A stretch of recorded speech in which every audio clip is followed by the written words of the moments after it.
Pension review.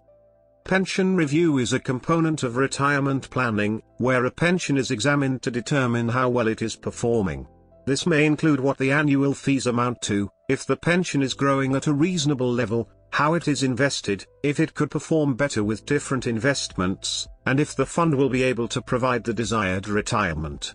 Pension reviews may be conducted by the company holding the pension, or by independent companies. As an example, a 30-year-old could have a pension review in an effort to give their pension a good start. They may find out they are paying 5% in annual fees across their 3 pension funds and that they are invested in low-risk options, but if they consolidate into a single fund in medium-risk investments, their annual fees would drop to 1.1% and the fund is more likely, but not guaranteed, to grow at a faster rate.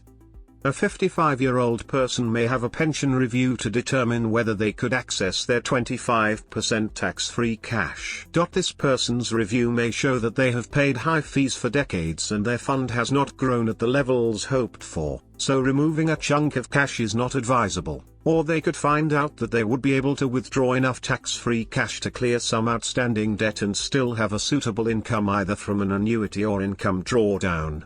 Pension reviews should only be conducted when the pension fund owner contacts the company to do one, as the Financial Conduct Authority, FCA, warns against cold calling scams, where a company will contact a person out of the blue and offer to review their pension. The FCA has a register of regulated companies and it is advised that a person verifies that any company they are considering to perform their pension review is listed on the register. This ensures the company is authorized to provide regulated advice.